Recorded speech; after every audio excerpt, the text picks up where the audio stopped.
Yes.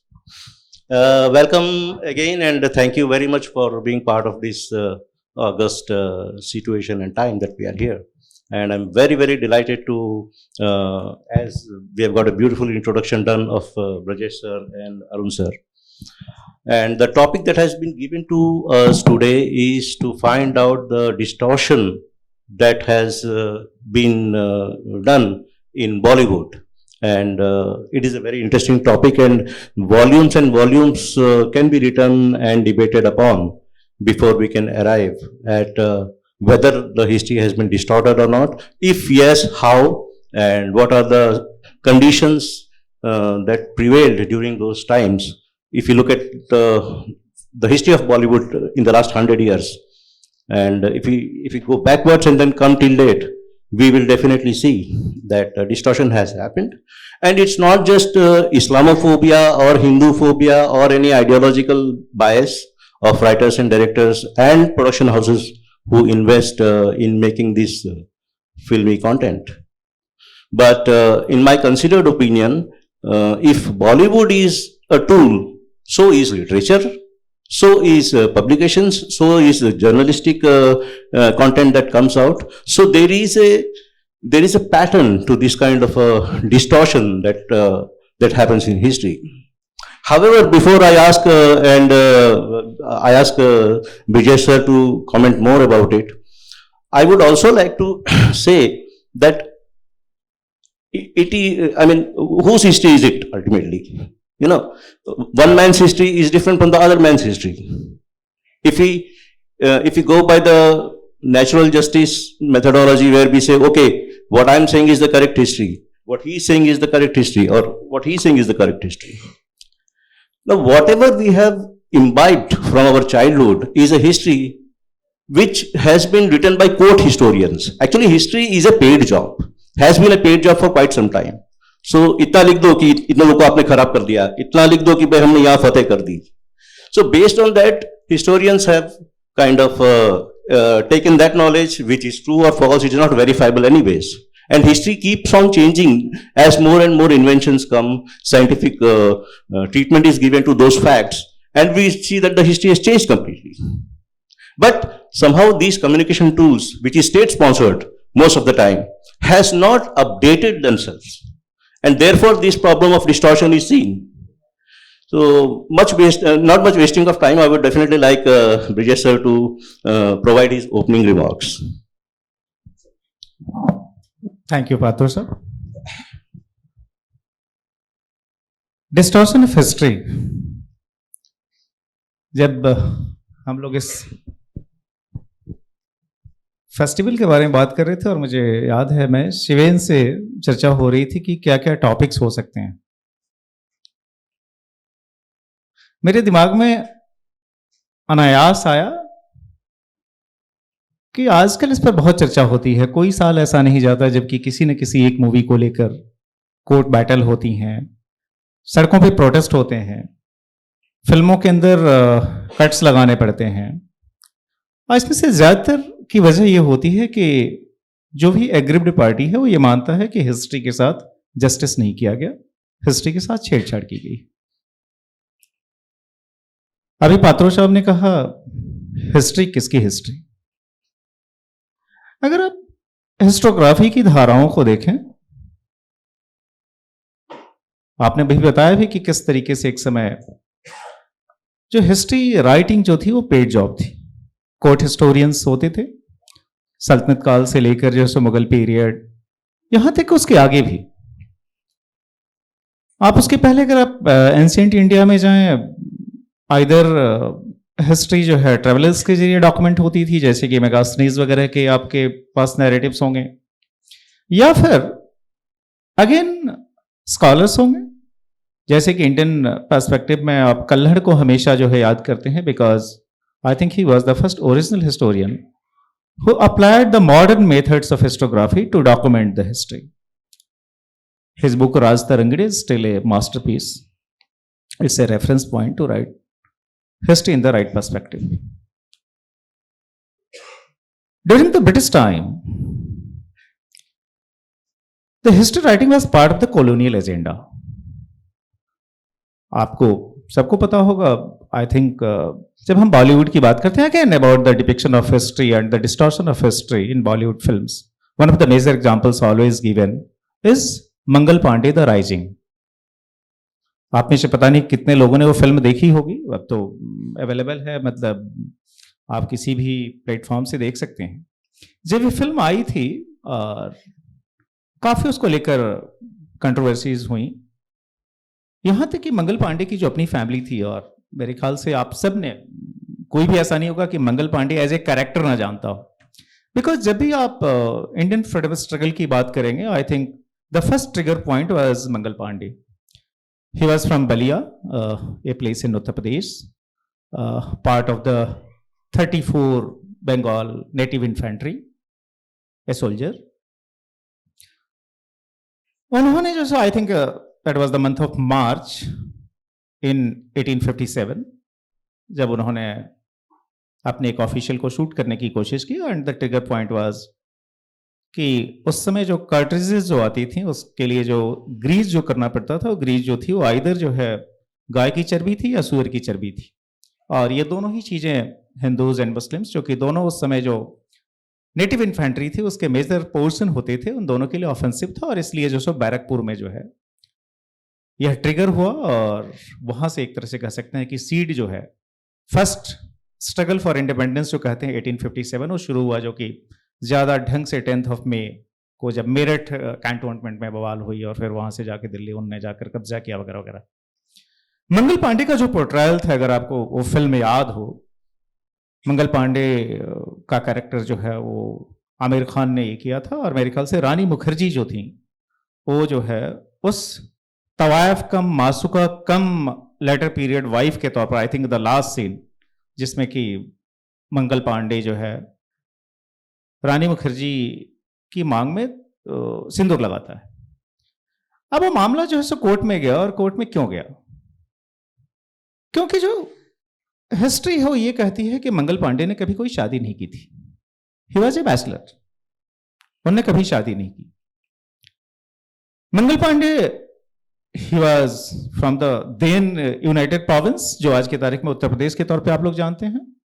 He was from a typical agrarian family, और अब जब आप हिस्ट्री पढ़ते हैं, इसके बाद भी गूगल वगैरह करेंगे, तो जो द एरिया ऑफ अवध, जहां पर कि यह रेवेलियन जो ब्रिटिश पर्सपेक्टिव से, अगेन मतलब the lens used by the Britishers, कि भाई what was the 1857 for them, it was rebellion, mutiny, for us Indians it was the first war of independence. तो ये हिस्ट्री राइटिंग की जो अलग अलग जो स्ट्रीम्स हैं और जो पर्सपेक्टिव है, मंगल पांडे का भी फिट केस है।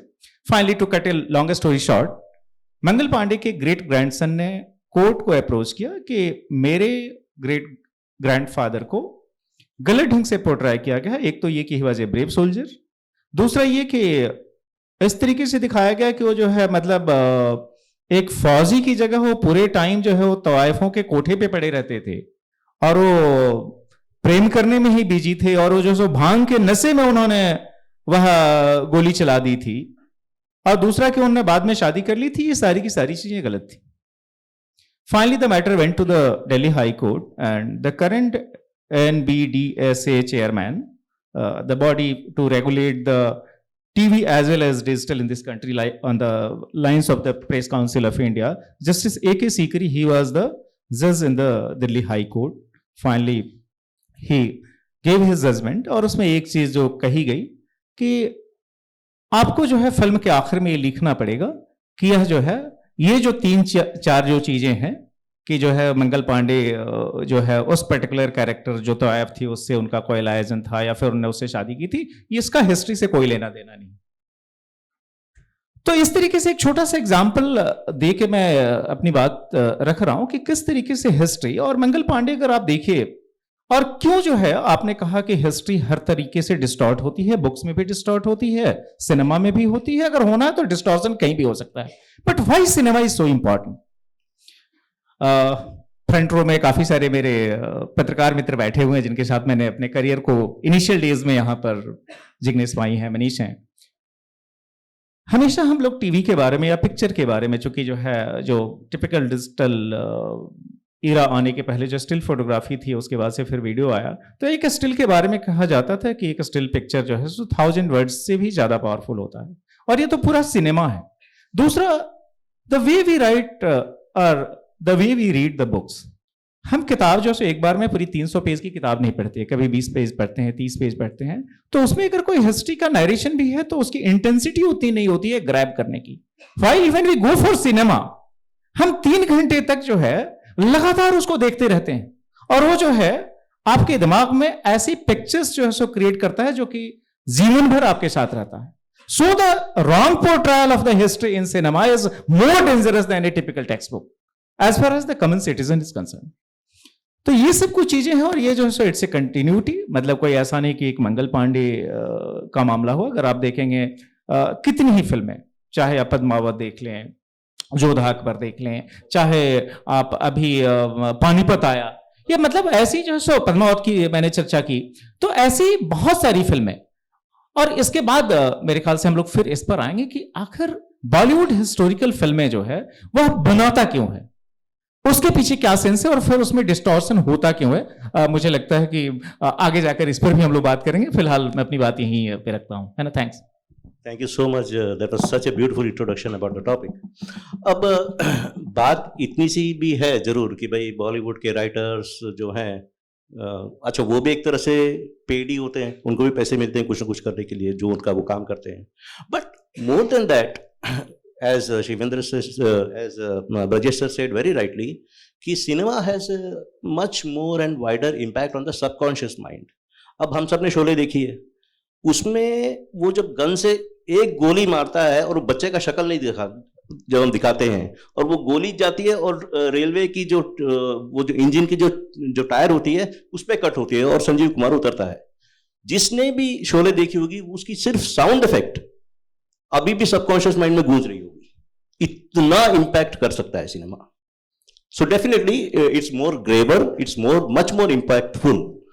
बट उससे भी सर एक ज्यादा इंपैक्टफुल प्रोसेस ये होता है कि मुझे याद है मेरे बचपन में, आई विल से भाई 1957 को सिपाही मिटनी, 1957 को 500 बार रटना पड़ता है, तब जाके हम एग्जाम देंगे तो हमें नंबर मिलेगा, तो हम पास होंगे, ठीक है। और वो जो इंडॉक्ट्रिनेशन होती है वो कई गुना ज्यादा होती है। आप मॉडर्न हिस्ट्री के डेट जो क्रोनोलॉजी है वो निकाल दीजिए, जो सिलेबस में दिए जाते हैं, आईएएस में हो या हिस्ट्री के अलग अलग कॉलेजेस में जो हिस्ट्री डिपार्टमेंट्स होते हैं, जितने भी करिकुलम्स देखेंगे आप, उसमें से जो रटवाया जाता है, that is even more dangerous than Bollywood. That's what I believe. But yes, Bollywood has a very significant role to play. I'll not talk much. I will ask Arun sir to give his insight on this matter first. Am I audible? Yeah. Thank you, sir. Look, I believe that the distortions that you see in movies is essentially an outcome of the distortions in the way our history is taught to us from childhood, right? It's just a reflection of it. So if you, let me, okay, I used to be in academia, I used to be a professor, so I'm going to ask you a question. If I were to ask you what you remember about being taught in history in school, in a chronological order, can somebody just say, what was the earliest thing that you learn about Indian history? Indus Valley Civilization. After that? Sorry? The Mahajanpadas. Then? Sorry? Medieval. The Guptas. Actually, it's very, so we learn about the Indus Valley Civilization or the Harappan Civilization, whatever way you want to call it. Then we suddenly jump. We don't know how many years. We are told we jump about 1,000 years. We will come to Mahajanpadas and Buddha, then jump to the Maurya Empire. After Maurya, we suddenly jump 700 years to the Gupta Empire, right? After the Guptas, where do we jump? Sultanate. It's as if the Pallavas, the Cholas, the Cheras, the Pandyas, the Ahom kingdoms, they never existed in our lands, correct? So the distortion starts at the very beginning. The Indus Valley civilization, the Aryan invasion theory. Remember? I tell my kids, I used to tell my kids, exam के लिए जाके लिखो Aryan invasion theory. घर पे, I'll tell you, this is absolute bunkum. Correct? So they would go write it in the exam, come back, and we would have our debates at home. The problem is this. Now, Brajesh sir was right. Why does it occur? That's probably a discussion we can have going forward. But there is absolutely an agenda as to why we have been taught history this way. And we are probably the only quote unquote nation, a free nation in the world, where history is taught from the victor's perspective and not from our own native perspective. Okay? Brajesh sir gave the example of Mangal Pandey. Let me go to Jodha Akbar. Okay? Where was Akbar from? Where was Babur from? Babur was from Samarkand, which is Uzbekistan, descendant of Mongols. Do you know how the Mongols looked? They were Mongoloid in features. Akbar probably looked more Chinese than like Hrithik Roshan. Okay? He was probably a 5'5" guy. Less than. I think he was just a 5 feet, 2 inches. All right? That was Akbar the Great for us. All right? It's not Hrithik Roshan. I mean, that's just one of the distortions, right? I mean, come to recent history. If we can make a movie about Mary Kom and get Priyanka Chopra to play it, why couldn't we just go to the Northeast and get somebody who looks relatively like the great Mary Kom? Why do we have to have a Priyanka Chopra with, make her eyes slightly Mongoloid in nature? And why do we do that? I don't understand it. Well, actually, I have my own theories about it, but we'll come to that. So, the Sword of Tipu Sultan, has anybody heard of that one? It shows in the early 90s. Sanjay Khan. If you go to Coorg and you just utter the name Tipu Sultan, they are absolutely livid about him even now, 200 years down the road, because he just exterminated them. If you go to the northern parts of Malabar and you ask the Nayars, they are livid about what he did there. If you go to Mandya and you talk to the Mandya Mayangars, they don't celebrate Deepavali even now after 200 years, because on Deepavali day, he killed 800 of them in Melkote. Okay? So, let's come to Gandhiji. I'm sitting in Gandhinagar, but hey, I'm an author, I don't mince my words. All right? If you go by Richard Attenborough's Gandhi, great movie. I loved it when I watched it as a kid. But as I read more and more, there are certain views of Gandhiji that I absolutely detest. Detest his telling the Jews to submit willingly to Hitler and get exterminated. His quote unquote, this is a young crowd, you guys are all my kids' ages, I can't say. His quote unquote experiments with his nieces. All right? If anybody did that today, we would be putting that person in jail for pedophilia. Honestly. All I'm saying is, if you want to show history, show it in a proper context, show it with both sides. I'm not of the opinion that you should airbrush Tipu Sultan out of our history. No, he's part of our history. But show everything. Similarly, when you're showing Gandhiji, did we really get independence just because of him? I mean, there's no mention of Netaji Bose and all the other revolutionaries, Raj Bihari Bose, the whole Republican Party with, Bhagat Singh, all of those get like minuscule mentions. So history, the way it's taught to us, there has been an agenda over the years, and I think we're slowly starting to come out of it. But I'll leave it for sir. That was really fantastic, Arun sir. You've been very good.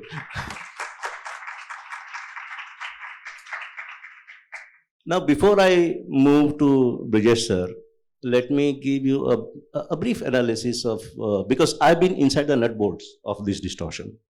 So I would definitely know a little bit, if not much. And let me tell you, out of the 22 films that I was part of as an editor or as an associate director, as far as I remember, most of the time, when we hire a story writer and a screenplay writer and a dialogue writer, and then there are story conferences, and there are a whole bunch of assistant writers sitting in like 20-30 people going to a 5-star hotel in Lonavala, staying put, phones off for 10 days to write a film script, which will be a film as big as, let's say, Ashoka, or let's say Tal, or Yade, or whichever. Even tumko na bhul payenge Salman Khan. Now, my understanding is we are given a brief which does not include this. Like इतना इसको इतना कर दो, ये इस character को ऐसा कर दो, उस टाइप का ब्रीफिंग हम लोग जब स्टोरी डेवलपमेंट करते हैं या स्क्रीन प्ले डेवलपमेंट करते हैं तो वो होता नहीं है. द ओनली पैशन इज कि ये जो सीन है कहीं नहीं दिखी हो, इसमें इतना नयापन हो, या किसी ने लिख के भी लाया, somebody, let's say we give in the intro of the film to write 20 scenes, and then the moment we see that 3-4 scenes are irrelevant, we will, by the evening meeting, we will say, yaar 3 scene nikal do aap, because it's not engaging to the viewer.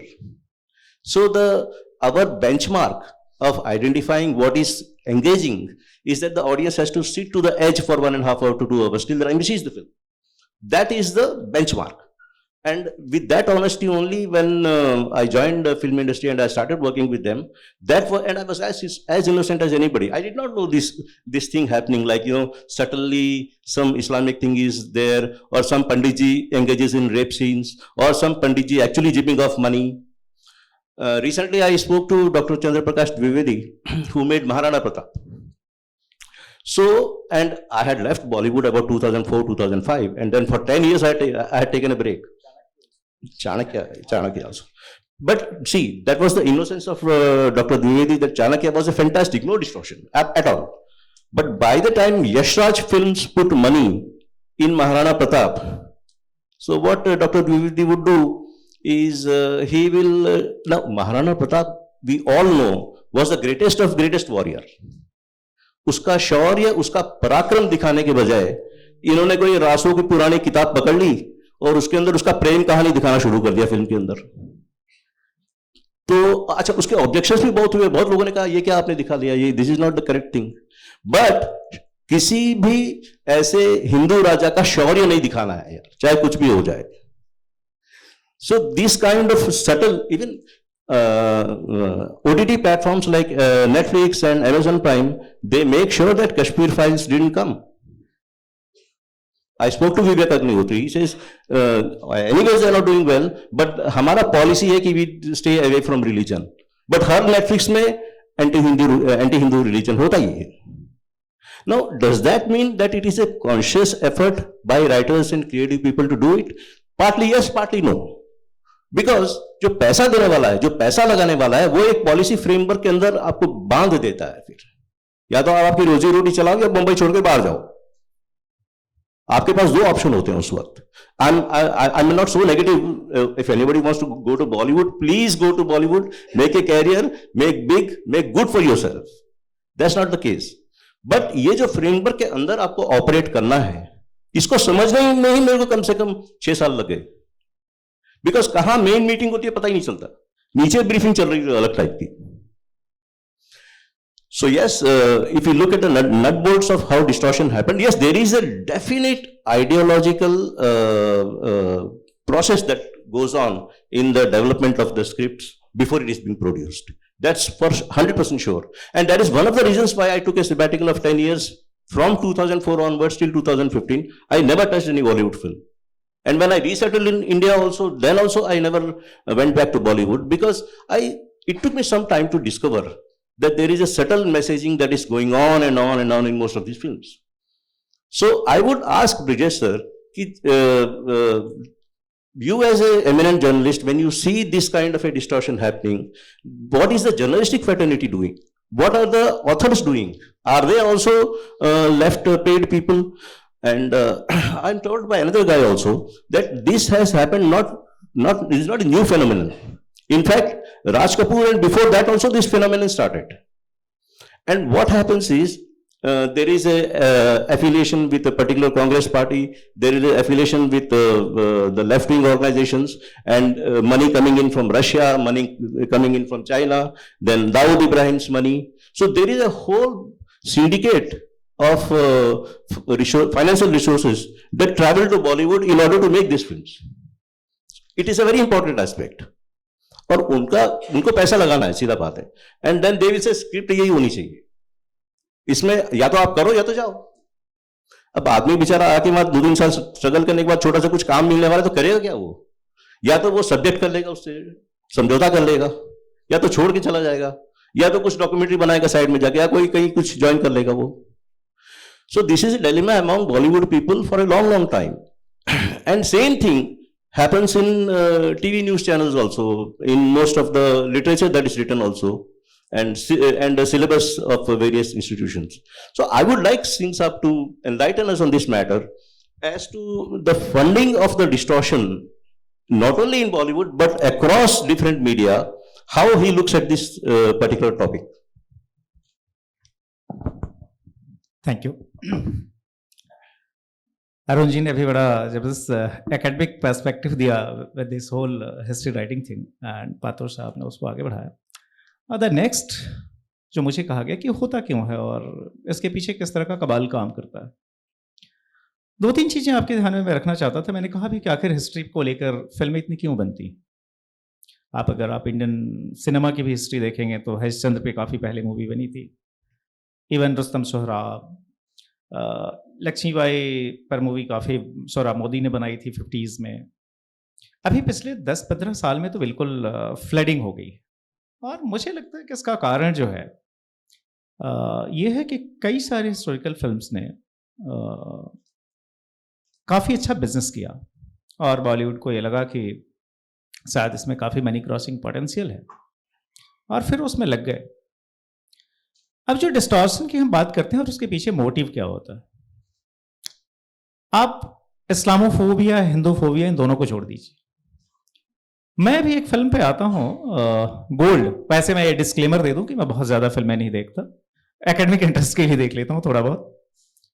तो gold एक movie जो बनी अक्षय कुमार की movie है और मेरे ख्याल से जो है 1948 ओलंपिक को लेकर थी, जिसमें कि इंडिपेंडेंस के ठीक 1 साल बाद इंडियन हॉकी टीम ने जो ब्रिटेन की हॉकी टीम जो थी उसको हराया था. उसका लास्ट सीन याद करिए क्या होता है. और आप सभी लोगों के पास मोबाइल है, स्मार्टफोन्स हैं. आप अगर चेक करेंगे उस फिल्म में ये दिखाया जाता है कि इंडियन टीम जो है वो 4-3 से जीतती है वो मैच, ताकि लास्ट में तक एक्साइटमेंट बना रहे कि कौन जीत रहा है कौन आ रहा है. वो पैदल जो है सो जूते खोल के भाग रहे हैं. ऑब्वियसली उस जमाने में जूते भी अच्छे नहीं थे, ये भी बात सही है इंडियन टीम के पास. बट जो एक्चुअल फैक्ट जो है और जहां पर कि कोई सब्जेक्टिविटी का सवाल नहीं है, फैक्ट ये था कि इंडिया ने वो मैच 4-0 जीता था. तो अभी पात्रो साहब जो बता रहे थे कि कैसे जो है हर सीन को हम ज्यादा एक्साइटमेंट से भरा हुआ बनाएं, उसके चक्कर में जो है फिल्म मेकर्स कई बार जानबूझ के डिस्टॉर्शन करते हैं. अच्छा, उसके बारे में कोई कंफ्यूजन नहीं है, इट्स हिस्टोरिकल फैक्ट कि इंडिया ने मैच ऐसे जीता था, 4-0 जीता था, 4-3 नहीं जीता था, बट उन्होंने किया to make it more exciting. दूसरा जहां तक हिस्टोग्राफी का सवाल है, फॉर एग्जाम्पल अरुण जी बता रहे थे कि मैं अपने बच्चे को बोलता हूं कि तुम जो आर्यन इन्वेशन थ्योरी जो है वो क्लासरूम में लिख के आओ, लेकिन घर पे ये दिमाग में मत रखना. अब उसका कारण ये है और बड़ा सामान्य सा है. मान लीजिए अगर मैं बाहर से आया हूं और मैं अपने रूल को जस्टिफाई करना चाहता हूं, तो मैं क्या कहूंगा? मैं उस नेटिव को भी यही कहूंगा कि भाई तुम भी बाहर से आए हो, इसलिए तुम्हारा कोई नेचुरल क्लेम नहीं है. और इसीलिए आप कल का देखिए जमीयत उलेमा का एक स्टेटमेंट, जो उनके हेड हैं मदनी साहब. अगर आप सिर्फ 20 साल 25 साल पहले, और जो भी दरअसल क्या है कि हम लोगों की हिस्ट्री और सोसाइटी दोनों की समझ कमजोर है.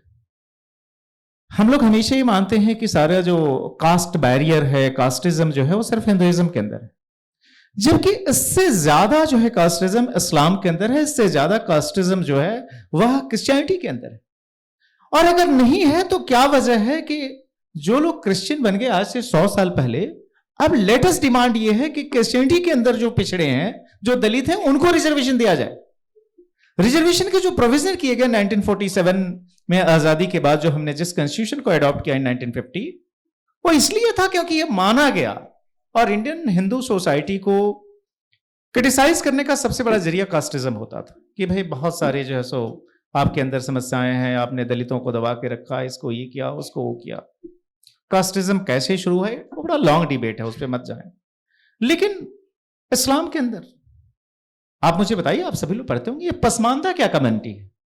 अगर कोई कास्ट ही नहीं है तो फिर पसमानदा क्या है? अशरफ और अजरफ क्या है? सैयद और घांची के बीच क्या डिफरेंस है? कितने सैयदों ने अपनी बेटी या बेटे की शादी किसी घांची से की होगी, किसी धोबी से की होगी? आप लोग गोवा अक्सर जाते हैं, गोवा में क्रिश्चियनिटी के अंदर कई सारे यूनिक सरनेम हैं, de Silva, de Costa, de Cruz, de Costa. ये क्या है डी वाले? हिस्ट्री ये है कि जो जन्म ब्राह्मण्स को कन्वर्ट किया उस समय बाई फोर्स, उनको डिस्टिंक्ट आइडेंटिटी देने के लिए सबके साथ डी लगा दिया गया। तो ये सारे D Silva, de Costa, de cruise, ये सारे सरनेम जो हैं, आप सिखिज्म के अंदर देखिए, जाटों और दलितों के गुरुद्वारे अलग अलग होते हैं। दिस होल डेरा कल्चर, आपको पता है ना, पूरे देश में सबसे ज्यादा दलित आबादी पंजाब के अंदर है, और पंजाब को हम मानते हैं सिखिज्म का वह गढ़ है। उसके अंदर जो है, इवन जो गुरु नानक ने जो रिफॉर्म के तौर पे शुरू किया, उसके अंदर आज कास्टिज्म इतनी है। आप कनाडा में चले जाइए, पंजाब में चले जाइए, जाटों के गुरुद्वारे अलग हैं, नॉन जाट्स के गुरुद्वारे अलग हैं, खत्रियों और जाटों का भी डिफरेंस चल रहा है। तो एक तो जो आपको हमेशा जो है क्रिटिसाइज किया गया द लार्जर हिंदू सोसाइटी को, कि भाई आपके अंदर बहुत सारी समस्याएं, ये समस्याएं चारों तरफ थी। दूसरा जो हिस्ट्री का जो पर्सपेक्टिव जो जनरेट हुआ, जो मैं कॉलोनियल हिस्ट्री के आगे मैं नहीं बढ़ा था, पोस्ट इंडिपेंडेंट हिस्ट्री को अगर आप देखेंगे, 1947 में इस देश का जो डिवीजन हुआ उसका सिर्फ एक ही बेसिस था, और वो बेसिस था कम्युनल बेसिस। जिन्होंने के इस पूरे मूवमेंट को लीड किया, उनकी बड़ी फेमस लाइंस थी कि Hindus and Muslims are different nations, not only identities, they are different nations. और इस आधार पर जितने भी मुस्लिम मेजोरिटी स्टेट्स थे उनको मिलाकर पाकिस्तान बना। अब जिस समय पार्टीशन हुआ उसमें सिर्फ इस देश में Muslim population was only 3.5 crore, आज शायद 20+ करोड़ हैं। अब कल्पना कीजिए कि अगर पार्टीशन का बेसिस जो है कम्युनलिज्म रहा हो, रिलीजन रहा हो, तो जो कम्युनिटी जिसने कि इंजीनियर किया था, और आप ध्यान रखिए कि पाकिस्तान को फॉर्म जो है कोई पंजाब जो आज की तारीख में पाकिस्तान है, जो सिंध है, वहां के मुसलमानों ने नहीं किया था। वो हमारे जो यूनाइटेड प्रोविंस, हमारा सेंट्रल प्रोविंस जो आज के मध्य प्रदेश, उत्तर प्रदेश, ये सब राज्य हैं, बिहार, यहां की प्राइमरी लीडरशिप थी मुस्लिम लीग की, जैसे कि Liaquat Ali Khan, the first prime minister of Pakistan, he was from United Province, आज का उत्तर प्रदेश। तो इंडिया में जो again it's a long debate, और आपको हिस्ट्री को अगर समझना होगा, because in Congress Sardar was too powerful. अभी आपने गांधी की चर्चा की कि गांधी के कई सारे फेसेट्स ऐसे थे जिसको कि आपको सोचना पड़ेगा। गांधी के फोर्स की वजह से नेहरू जो है इस देश के पहले प्राइम मिनिस्टर बने, क्योंकि उस समय 16 कांग्रेस कमिटीज होती थी, प्रोविंशियल कांग्रेस कमिटीज, उसमें से 14 ने जो है वह सरदार का नाम आगे किया था, किसी एक ने भी नाम नेहरू का आगे नहीं किया था। और खुद गांधी ने लिखा, और जो उसके लिए आपको कोई संघ हिस्टोरियंस की बुक्स नहीं पढ़नी है, आप राजमोहन गांधी को पढ़िए, पटेल लाइफ, उसमें गांधी कहते हैं सरदार को, इनफैक्ट सरदार से बात हो जाती है, सरदार को मना लेते, उसके बाद से नेहरू को कहते हैं कि देखो सरदार को मैंने कहा और सरदार मान गए, लेकिन जवाहरलाल अगर मैं तुमको कहता कि मैं सरदार को बना रहा हूं तो तुम विद्रोह कर देते, तुम ये कांग्रेस पार्टी छोड़ के चले जाते। अब मान लीजिए जो उस समय अगर कमान जो है सो नेहरू के पास गई, तो नेहरू के पास सपोर्ट कौन सा था? जो आज की कांग्रेस है वो 1947 की कांग्रेस नहीं थी। आप याद करिए उस समय जिन्ना कांग्रेस को हिंदू पार्टी कहता था। कांग्रेस के अंदर जो मुस्लिम लीडरशिप थे वो कहते हैं सजावटी जो आइटम्स होती है ना, चाहे रफी अहमद किदवई हो, चाहे जो है मौलाना आजाद हो, ये कभी जो है मास लीडर नहीं थे। अगर मास लीडर होते तो उन्होंने पार्टीशन को रोक लिया होता। तो अब लगा कि भाई अगर वो 3.5 करोड़ लोग अगर जो कि अच्छा क्यों नहीं गए, अभी जैसे कि मदनी कहते हैं कि भाई जो है सो यह हिंदुस्तान से बेटर मुसलमानों के लिए कुछ भी नहीं है, यह कल का स्टेटमेंट है, जबकि 2 साल पहले तक ये कहते रहे कि यहां पर मुसलमान जो सो बड़ी परेशानी में है, क्योंकि जो ड्रीमलैंड है वह ड्रीमलैंड नहीं रहा, और वो ड्रीमलैंड जो सो आज बदहाली के कगार पर गया है, ऐसा नहीं है। 1947 अगर आप हिस्ट्री देखेंगे, पाकिस्तान शुरू से जो सो फॉरेन एड पे चलता रहा। तो बहुत सारे लोग ये इरादा कर रहे थे कि हम आराम से अपनी संपत्ति बेच बाज के पाकिस्तान जाएंगे। पंजाब के जो पंजाबी जो मुस्लिम्स थे उनका कोई एफिनिटी नहीं था, बिकॉज आपको याद होगा in undivided Punjab the government was of the unionist party, in Sindh the Congress was ruling the state just before the partition, even in frontier it was doctor Khan's government, it was a Congress government. तो पंजाब ने तो कभी form करवाया ही नहीं था और उनको कोई जरूरत भी नहीं थी, बिकॉज जहां पर आप मेजोरिटी में है वहां पर आपको कोई इनसिक्योरिटी तो होती नहीं। तो जब ये कूद के गए तो उन्होंने मार मार के सीधे कराची तक भेज दिया, और इसलिए आज भी मुहाजिर कहे जाते हैं। तो बहुत जल्दी लगा कि ये गलती हो गई और जाके कोई फायदा नहीं है, तो रुक गए। अब रुक गए तो फिर अब हिस्ट्री जो अगर आप देखेंगे, अगर पहले 4-5 एजुकेशन मिनिस्टर को अगर आप देखेंगे तो मौलाना आजाद पहले आपके एजुकेशन मिनिस्टर थे। आप उसके बाद के 4-5 देख लीजिए, जाकिर हुसैन आपके थे। आप जो है सो हुमायूं कबीर आपके थे। तो ये सारे और हिस्ट्री, मेडिएवल हिस्ट्री, इंटरेस्टिंग बहुत सी बात है कि मेडिएवल हिस्ट्री लिखी कहां गई? मेडिएवल हिस्ट्री लिखी गई अलीगढ़ मुस्लिम यूनिवर्सिटी में। अलीगढ़ मुस्लिम यूनिवर्सिटी जो फाउंटेन हेड था मुस्लिम कम्युनलिज्म का, और उसका एक्सट्रीम एग्जांपल देता हूं, इवन आफ्टर द पार्टीशन, जब हम अक्टूबर में इंडिया पाकिस्तान वार जब शुरू हुआ था, फर्स्ट वार, तो उस समय जो है पाकिस्तान अलीगढ़ मुस्लिम यूनिवर्सिटी से ऑफिसर्स रिक्रूट करना चाहता था। And Govind Ballabh Pant was the premier, because in those days the nomenclature was not the chief minister, it was premier because constitution was not adopted. तो गोविंद बल्लभ पंत सरदार को चिट्ठी लिखते हैं कि इस तरह का रिक्रूटमेंट हो रहा है। सरदार कहते हैं बंद कराओ, ये कैसे हो सकता है? तो you should learn the cycle. तो अगर अलीगढ़ मुस्लिम यूनिवर्सिटी में बैठ के अगर मेडिवल हिस्ट्री लिखी जाएगी तो क्या लिखी जाएगी? वहां तो जो पास्ट के जो सिंस हैं उसको जो सो डस्टर करने के लिए वो तक कह देते हैं कि जो मुस्लिम हिस्टोरियन, जो कोर्ट हिस्टोरियंस थे, उन्होंने गलत हिस्ट्री लिखी, बाई फोर्स कोई कन्वर्जन हुआ ही नहीं। या तो हिंदुइज्म के अंदर जो बीमारियां थी उसकी वजह से लोगों ने स्वतः एक्सेप्ट कर लिया। तो अगर आपका हिस्ट्री का सेंस उसी तरह से, बिकॉज कॉलोनियलिस्ट जो थे, चूंकि वो यहाँ के जो आर्यंस थे उनको यहाँ का ओरिजिनल रेजिडेंट मानने को राजी नहीं थे, बिकॉज उनके स्कीम ऑफ थिंग्स को सूट नहीं करता था। तो उन्होंने कहा कि भाई आर्यंस जिस तरीके से बाहर से आए, मुस्लिम्स उसी तरीके से बाहर से आए, उस तरीके से ब्रिटिशर्स आए। तो मतलब there is no original claim of anyone. अब हमारा जो बॉलीवुड है बेसिकली जो है सो उसी का लॉजिकल एक्सटेंशन है, और एक्सटेंशन इस तरीके से कि जो भी डोमिनेंट आइडियोलॉजी होती है, अगर आप देखें पिछले 4-5 साल में काफी सारी नेशनलिस्टिक पर्सपेक्टिव की फिल्में बन रही हैं, और उसका कारण ये है कि अभी देश के अंदर जो डोमिनेंट वॉइस हो, N47 जब देश की कमान नेहरू के पास गई, उस समय जो उनका अपना सपोर्ट बेस था वह जो था सोशलिस्ट कम्युनिस्ट सपोर्ट बेस था, because Sardar was for Nehru, he was representative of capitalist. और वो धड़ा जो है अगले 5-7 साल में कमजोर हो गया। तो प्लान्ड वे में जो है कम्युनिस्ट, सोशलिस्ट, यह जो सो हिस्ट्री से लेके बॉलीवुड, ये हर जगह जो सो थॉट प्रोसेस गई और उसी हिसाब से फिल्में बनी। जाहिर है उसमें जो है आपको हिंदू सोसाइटी के अंदर जो है बहुत सारी बीमारियों को आपको उभारना था, दिखाना था। वो बनिया जो है सो हमेशा हिंदू हो सकता था, वो बड़ा चोर हो सकता था, बहुत बड़ा सुदखोर हो सकता था। हमेशा जो है जो पृष्ठ होगा वो सबसे जो सो पायस होगा, जो कि अब इस देश में आप बहुत दूर मत जाइए, आप बगल में दीव चले जाइए, आप बगल में दमन चले जाइए, गोवा तो सोची भी मत। पुर्तगीज ने जिस तरीके से बाई फोर्स कन्वर्ट किया लोगों को, ब्रुटलिटी की उससे बड़ी कोई आपको एग्जांपल नहीं मिलती। आपने टीपू सुल्तान का एग्जांपल दिया। मुझे लगता है कि इंडिया में जो लास्ट 2 मेजर फोर्स कन्वर्जन हुए before the Moplahs, it was Tipu Sultan. और उसको आप एक्सेप्ट इसलिए नहीं करना चाहते क्योंकि अगर वो सब पिक्चर आप उसकी तो आप बात ही नहीं कर रहे कि इंडिया से स्लेव ट्रेड किस तरीके से होता था, किस तरीके से यहाँ की महिलाओं को जाके समरकंद से लेकर सेंट्रल एशिया के बाजार में आप कुछ कौड़ियों में बेचते थे। These are inconvenient truths। तो इसलिए आपने उसको जो है डस्टर किया।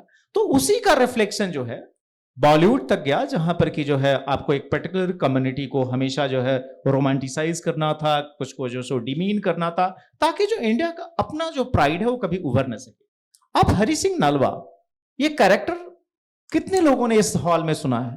कितने लोगों ने जनरल जोरावर सिंह के बारे में सुना है? -40 डिग्री सेल्सियस टेम्परेचर में उस आदमी ने जाकर तिब्बत को एनेक्स किया था। और ये कोई 4 साल पुरानी बात नहीं है, 400 साल, ये पिछले 150 सालों के अंदर की बात है। नलवा, हरि सिंह नलवा, आप में से बहुत सारे लोग मजे में बड़े शौक के तौर पे पठानी शूट पहन के घूमते होंगे। You know the history of Pathani shoot. Basically, it's a ladies salwar kurta. Hari Singh Nalwa, Afghanistan, particularly the Orakzai and all the tribes, they were so unruly. बड़ा मुश्किल था, इसीलिए आज भी जो है कई लोग कहते हैं कि भाई अखंड हिंदुस्तान में जो है पाक ऑक्युपाइड कश्मीर को भी ले लेना चाहिए या पाकिस्तान को भी ले लेना चाहिए। हालांकि इंडिया में डिबेट भी धीरे धीरे बंद हो रही है, और उसका कारण जानते हैं क्या है? बिकॉज कोई भी डोरेंट लाइन के करीब नहीं जाना चाहता। बिकॉज अफगानिस्तान का इतिहास है कि आइदर वो बाहर से लड़ेंगे या फिर अपने अंदर लड़ेंगे, तो उनको कंट्रोल करना बड़ा मुश्किल था वह महाभारत टाइम से। तो अकेला हरि सिंह नलवा वो कमांडर था महाराजा रंजीत सिंह का, जिसने कि इतना फियर इंसिस्ट किया। जो है शोले में आप लोगों ने गब्बर सिंह का डायलॉग सुना होगा कि बेटा सो जा नहीं तो गब्बर आ जाएगा। It's a true story. Hari Singh Nalwa के बारे में आज भी अफगानिस्तान में यह फॉकलोर है कि बेटा सो जा नलवा आ जाएगा। और नालवा ने इन सभी जो है सो अफगानियों जो ट्राइब्स थे उनको मार मार के इतना मुर्गा बनाया कि ये सब जो है सो ये लेडी सलवार कुर्ता पहन के भागे थे अपनी आइडेंटिटी को छुपाने के लिए। That's the story of Pathan suits, जो पठान कुर्ता और जो आपका पायजामा जो आप पहनते हैं। अब इनके बारे में जो है सो आपको कब बताया जाएगा? कोई इसके बारे में आपको नहीं बताएगा। दैट्स द प्रॉब्लम कि हिस्ट्री जो है सो इस तरीके से जो है आपने सही कहा, कुछ विक्टर्स ने लिखी। सोशलिज्म बिकॉज एक समय जो है फ्लेवर ऑफ द सीजन था, बाकायदा सोवियत जो उस समय का यूएसएसआर था उसे फंड किया जाता था। रादुगा प्रकाशन से लेके मीर प्रकाशन बाकायदा स्कॉलर्स को लेके जाते थे, बड़ी स्कॉलर्स भी देते थे। तो उस तरह के हिस्ट्रीज वही जो है फिर आपके जो है सो फिल्मों में रिफ्लेक्ट हुआ। तो ये जो डिस्टॉर्शन है ये ऐसा नहीं था कि सिर्फ फिल्मों को इंटरेस्टिंग बनाने के लिए किया गया, बल्कि आपके माइंडसेट को चेंज करने के लिए बनाया गया। आप धीरे धीरे अपनी चीजों में घृणा करना शुरू कर दें। आप सोचिए, बाजीराव मस्तानी से लेकर आप किसी भी फिल्म का नाम ले लें, कभी आपने सोचा कि जो आमिर खान अपनी एक फिल्म में, बल्कि उसी फिल्म की बात कर लीजिए जिसमें कि वो पुजारी का मजाक उड़ाता है, मूर्तियों का मजाक उड़ाता है, लेकिन मस्जिद के सामने से भाग जाता है। आज आप सभी लोग क्रिएटिव फ्रीडम, अच्छा जब भी बात होती है ना कि भाई ये डिस्टॉर्शन क्यों कर रहे हैं, तो कहते हैं कि देखिए साहब हम तो लिख देते हैं कि शुरू के 10 सेकंड में कि भाई ये सारे पात्र जो है सो काल्पनिक है वगैरह वगैरह वगैरह। तो मैं कहा कि ये क्रिएटिव फ्रीडम लेके एमएफ हुसैन ने कभी किसी मुस्लिम कैरेक्टर को क्यों नहीं स्केच किया, जबकि वो तो ज्यादा रिसेंट हिस्ट्री है। आमिर खान ने उसी फिल्म में या उसके बाद कोई भी एक फिल्म बता दीजिए, वो सारी क्रिएटिव फ्रीडम जो है वह क्या सेलेक्टिव होती है। और इसलिए अगर आप इस तरह के एक्सपेरिमेंट सबके साथ करें किसी को प्रॉब्लम नहीं है, लेकिन वो क्रिएटिव फ्रीडम नहीं, वो फिर एजेंडा में कन्वर्ट हो जाता है। और मुझे लगता है कि उसके पीछे जिस तरह का फाइनेंशियल सिस्टम है उस पर आगे मुझे लगता है विस्तार से बात अरुण जी और पात्रो साहब करेंगे। मुझे जो इसके पीछे की जो एनालॉजी थी जो हिस्टोरिकल, मैं उस पर लेकर आया और एक मैच्योर हिस्टोरियन के हिसाब से जो मैं जितना आपको बता सकता था, जो मैंने पढ़ के एज ए जर्नलिस्ट गैदर किया, उसके हिसाब से आपसे मैंने शेयर किया। Thank you. That's really really fantastic, बहुत अच्छा। अब बहुत ज़्यादा हिस्ट्री हो गया, तो थोड़ा कंटेम्पररी पर्सपेक्टिव से अगर हिस्ट्री को दूसरे तरीके से देखें तो if I play the devil's advocate, तो वो तो बंदा जो लिखता है वो तो कहता है भाई मैं article 19A of the constitution में फ्रीडम ऑफ एक्सप्रेशन यूज करता हूँ, ये मेरी एडिटोरियल डिस्क्रेशन होती है, मेरी एडिटोरियल चॉइस होती है, मैं कर सकता हूँ। हर फिल्म मेकर के पास आर्टिकल 19A जो है वो यूज करके, फिर आप सेंसर बोर्ड में भी जाएंगे तो भाई ये लिखा हुआ है, आप ज्यादा वायलेंस दिखा रहे हैं तो कोई बात नहीं, दो तीन सीन काट देंगे, 2-3 शॉट्स काट देंगे। But ultimately constitution has validated and constitution has given them the authority to say what kind of bad or good things that they are saying. There's no doubt about it. But हमारे courts भी तो अपने style से चलते हैं ना. How do you work on that? Because Article 19B जो है उसको कोई बॉलीवुड वाला कोर्ट नहीं करेगा. आर्टिकल 19B में रीजनेबल रिस्ट्रिक्शंस होते हैं कि आप किसी एक समुदाय को उसकी फीलिंग्स को हर्ट नहीं कर सकते. मेरी कुल देवी है, मान लीजिए आप मेरी कुल देवी को सिगरेट पीते हुए दिखाएंगे और आप आपकी फ्रीडम ऑफ एक्सप्रेशन कहेंगे, तो मैं 19A को छोड़ के 19B के ऊपर उसके ऊपर केस कर सकता हूं कि भाई आपने मेरे रिलीजियस सेंटिमेंट्स को हर्ट किया, ये संविधान बताती है. सो फिर वहां से एक नई बात आती है, भाई आप क्या मॉरल पुलिसिंग कर रहे हैं? आप कर क्या रहे हैं? आप होते कौन है ये बताने वाले कि आपकी हिस्ट्री सही है और मेरी हिस्ट्री सही नहीं है? चलिए, जैसे एक बार अटल बिहारी वाजपेयी ने बहुत अच्छा बताया था, किसी ने अगर एक किताब लिखा आपके धर्म के ऊपर और गंदी बातें लिखी, गंदी पेंटिंग किया, उसका जवाब क्या है? उसका जवाब है भी आप उसी तरह की उससे अच्छी फिल्म बनाइए और आपके पॉइंट ऑफ व्यू को रखिए। आप एक अच्छी किताब लिखिए जो उसको काउंटर नैरेटिव करता है ना। ये कह देना कि जे ये पिक्चर ही नहीं चलने देंगे, आग लगा देंगे सब जगह, now that is going beyond the constitutional sanctions that we have got and the rights that we have got. तो इस वजह से अच्छा, अभी हुआ क्या, हमें लगा 2014 से एक बड़ा पैराडाइम शिफ्ट आ गया जी, अब जो है देश में सब ठीक ठाक हो जाएगा। साहब 9 साल होने आए हैं, आपके सिंह साहब को ज्यादा पता होगा, इनका जो मिनिस्ट्री ऑफ ह्यूमन रिसोर्सेस वाली जो है सेंट्रल की MHRD, और बाकी जो यूपीएससी अपना यूजीसी है, बाकी जो लोग NCERT के किताबें लिखते हैं, बताइए कितना इतिहास बदला 9 साल में। It is a continuity of Nehruvian thought that has traveled even in these 9 years also. तो क्या यहां की गवर्नमेंट जो पिछले 9 साल से है, क्या वो इस बात के कॉन्शियस नहीं है क्या? Why they have not changed it? They should have rewritten it. अब हम ये बात बोलेंगे तो ये मोदी भक्त है, एंटी मोदी है, गोदी मीडिया, पता नहीं क्या क्या बातें करते हैं। बट आप चेंज करिए ना। See ultimately it is state money. आपको क्या 500 करोड़, 800 करोड़, 1000 करोड़ डालना है, एक पूरा का पूरा टीम बिठा दीजिए और पूरा का पूरा रीराइट कर रखे। अच्छा, उसका भी एक तरीका है। देखिए क्या होता है कि अभी वेरीफाइबल टूल्स बहुत आ गए, चाहे वो कार्बन डेटिंग हो, चाहे वो एस्ट्रो, कम से कम 10 डिसिप्लिन से आप डेट पे अराइव कर सकते हैं कि महाभारत कौन सी डेट में हुई थी, या रामायण कौन सी डेट में हुई थी, या कौन सा अपना समुद्र मंथन कब हुआ था। और क्योंकि शास्त्रों में बहुत जगह पे लिखा हुआ है कि भाई इस वक्त ये नक्षत्र वहां था तब ये हुआ। If you look at Valmiki Ramayana, if you look at the Ved Vyas original Ramayana, भाई फॉर योर काइंड इंफॉर्मेशन मैं ये भी बता दूं कि मोर देन 1200 वर्जन है महाभारत के, और ऐसे ऐसे वर्जन आप कल्पना नहीं कर सकते। Draupadi is in love with Karna, इस टाइप के, और वो प्ले आउट होते हैं, खाली इंडिया में नहीं, मैंने थाईलैंड में देखा है, जापानीज, मतलब देयर आर 1200 वर्जन्स। और हमारा एक भंडारकर रिसर्च फाउंडेशन है जो कि वहां पे है।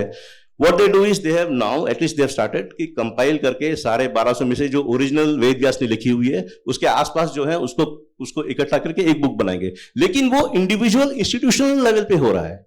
स्टेट स्पॉन्सरशिप अपने हिस्ट्री को करेक्ट करने के लिए कुछ भी नहीं हुआ अभी तक।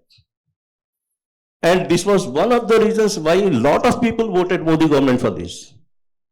तो I hope they are working on it. हो सकता है कुछ इतिहास लिखने में 10 साल 15 साल लग जाए, 2 साल लगे, 5 साल लगे, but has efforts been made to do it? It's a qualified yes, it's a qualified no also. But I would like Arun sir to give his perspective on the legality aspect as well as the rights of a filmmaker to distort whatever he wants to. Why should we be moral policing on that guy? Hey, तूने ये क्यों लिखा? So I'll come to this from a little bit of a tangent, okay? So 2 days ago, my daughter studies in college in Bangalore. In her English class, they were made to read and critique an article by William Dalrymple, in which he had referred to the Shaivite phallic rituals. Okay? My daughter was incensed by it. So she got up in class and told the professor, this is Hindu phobic. You cannot refer to a linga like this. His response was interesting. He said, you are part of the majority community, so you can't comment, you can't object to it. So she pinged me on WhatsApp. I said, बहुत अच्छा किया, और लड़ो उससे, professor से. The point is this. So let me give you an analogy. Think of it this way. Everybody has heard about South Africa, right? What happened in South Africa? Apartheid. Nelson Mandela. So a minority white population was in charge over a majority black population, correct? Now the equivalent analogy would be if post-apartheid, in post-apartheid South Africa, they told the blacks that you can't talk about any of the injustices that the whites did to you because, hey, you're in the majority now. That's exactly what's happened in India post independence, and almost I would say till 2014. I actually think 2014 was a watershed year. Okay, till 2014, it was almost as if the Hindus, yeah, we had independence, but we had no agency. We couldn't tell our own stories. Even now, Bollywood is in the grips of still the leftists. And like he said, a lot of us on Twitter, at least, we call it Bolly Dawood because we know where the money comes from. It's, yeah. So the point is, think about who is actually writing good history now. It's not people who are part of the establishment. Sanjeev Sanyal, you have Vikram Sampath, you have people like J. Sai Deepak, who we're going to listen to later in the day. It's people whose lives and whose incomes don't depend on government patronage, who are now able to write actually corrected versions of history. Okay? In a small measure, somebody like me who writes historical fiction, this is not paying, I mean, I can't make money as an author. This doesn't pay for the fires, cooking fires at home.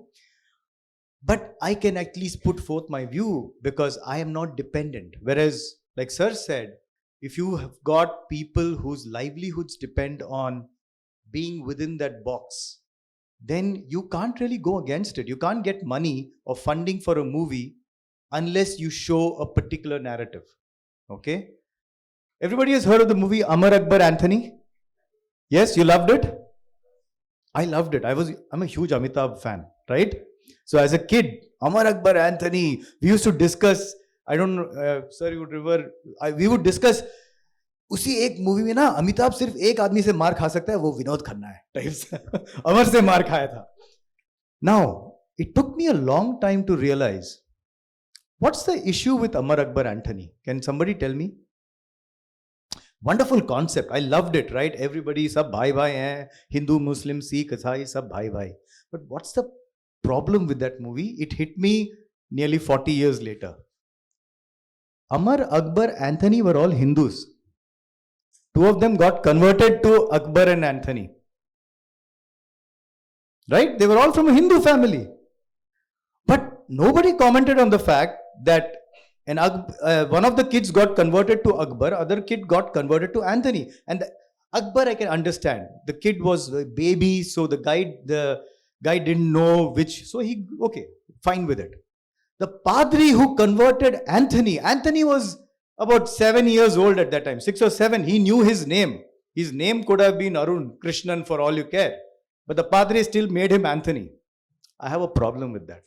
So, to me, there is a systemic agenda that Bollywood has had over the years. In a sense, the reverse has happened in Tamil cinema. I'm a Tamilian, okay? In Tamil cinema, in the early years, you had brilliant dharmic movies when Shivaji Ganeshan and all those folks were there. Lately, what's happened, because of the Dravidian ideology and a lot of evangelical activity in Tamil Nadu, what's happening is that dominant ideology has now taken over Tamil cinema. So you don't see the kinds of movies that you would see. So you wouldn't see a Shankara Bharanam, which was made, Vishwanath sir recently passed away. A brilliant movie. It was made, in Telugu cinema. You wouldn't see that being made in Tamil movies now. You couldn't see. Sindhu Bhairavi by K. Balachandar wouldn't be made now.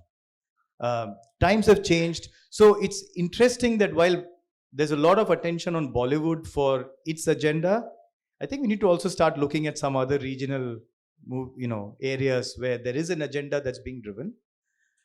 The agenda is pernicious. We just have to be aware of it. But I'm actually glad that post 2014 and post social media, we at least have a platform and we have a voice. Before it wasn't there. And our journalistic friends can tell us how it was in the years. You probably would be deplatformed, and so you had to keep your opinions to yourselves. So that was really good, Arun sir. अच्छा था. It was Amar Akbar Anthony की बहुत से problems थे, but still people accepted it. Picture hit हो गई है तो so But if we see, there are a lot of people who are young people and they are just starting their career, and they have been given that kind of education so far, which is what we totally, it's wrong history that we are being taught, and they need to mug it up. हम जिसको याद करना बोलते हैं ना हिंदी में, याद करके एग्जामिनेशन पेपर आपको आपकी टेस्टिंग जो होती है वो रिटेंशन वैल्यू से होती है, आप कितना रिटेन कर पाएंगे उसकी टेस्ट हो रही है, आपको क्या आता है वो इंपॉर्टेंट नहीं है। और वो जो मकब का जो धंधा है उसके अंदर ये गंदगी बचपन से 4 साल 5 साल की उम्र से लग जाती है। अच्छा, जब आप नौकरियों में भी जाएंगे, आप वोक है कि नहीं, आप मोदी भक्त है कि नहीं, आजकल इन चीजों का भी बहुत ही, मेरे ख्याल से सिंह साहब बताएंगे, तो अगर आप जर्नलिस्टिक फील्ड्स में हैं तो ये एक झंझट रहता है कि जैसे मैंने एक बार एनडीटीवी में इंटरव्यू किया, वो भी टेलीफोनिक इंटरव्यू था, तो मेरे से पहला ही सवाल ये था कि भाई what kind of ideology you believe in. तो मैंने बोला आई एम इंडियन, अगर लेना है लो, नहीं लेना है मत लो, I don't I have other options. But the fact of the matter is, ये सिंह साहब गवाह होंगे इसके, many media organisations they purposefully make sure that those people don't come to their organization who at least are neutral to both ideologies. आप हिंदूवादी nationalist मत बनिए भाई, लेकिन आप ये भी तो मत बनिए, वो भी तो मत बनिए आप। लेकिन ये ऑर्गेनाइजेशन इस तरह से डिजाइन ही हुई है अनफॉर्चुनेटली। अब उनकी टीआरपी कम होती है क्योंकि बाहुबली आ जाती है, उनकी टीआरपी, उनकी जो व्यूअरशिप है वो कम इसलिए हो जाती है क्योंकि कंटारा आता है, कश्मीर फाइल्स आता है। So if you see the success of communication companies in the last 7 to 8 years, you will see there is a gradual paradigm shift from this kind of a wokish Islamophobia, Hinduphobia thing to more nationalism. और वही फिर चल रही है अभी. So people have accepted that also. So going down in your career path, when you make choices, you have to be practical also. At the same time, you have to keep your views and your understanding of the various ideologies and then be as neutral as possible. And क्या होता है, नौकरियां चली जाती हैं भाई, एक भी अगर गलत आपने स्टोरी डाल दिया इस तरह से तो प्रॉब्लम हो जाती है. So you have to make your choices very reasonably.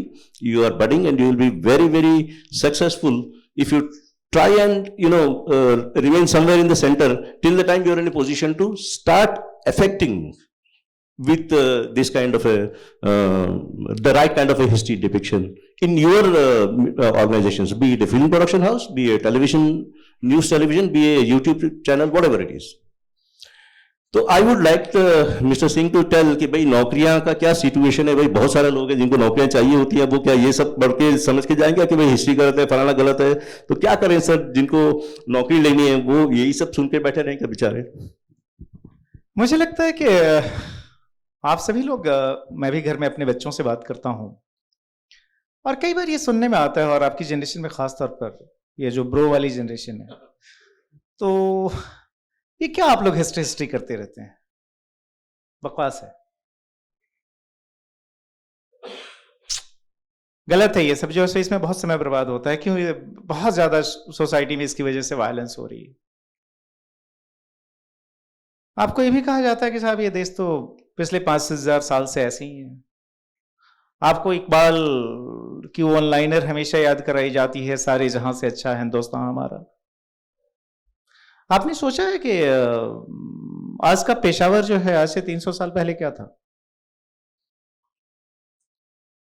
आप में से कितने लोग आइडेंटिफाई कर सकते हैं? आप तो ये भी नहीं याद होगा कि जो है 47 तक वो आपका पार्ट था. आज का अफगानिस्तान एक समय क्या था? एक ये भी आपको हमेशा चर्चा सुनाई पड़ती है कि भाई 2014 के बाद से ना ये बहुत ज्यादा जो सो इंटॉलरेंस हो गई, हर चीज में क्रिएटिव फ्रीडम को डिस्ट्रॉय करने में लगे हुए हैं ये सारे हिंदू रेडिकल्स. ये सब आती है उस इकोसिस्टम में, और खासतौर पे व्हाट्सएप यूनिवर्सिटी पे तो काफी अधिक. आपको जो है आर्टिकल 19, मेरे ख्याल से एक पूरी फिल्म ही इस पर बनी, ए और बी की भी आपने चर्चा की.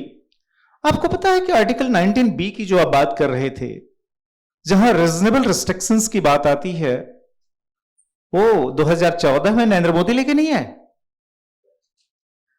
हमारे कॉन्स्टिट्यूशन का पहला अमेंडमेंट, और वो ग्रेट नेहरू के जमाने में, जिनको कि सबसे बड़ा लिबरल कहा जाता है बाय दिस होल कबल, कि उनसे बड़ा लिबरल कोई नहीं हुआ.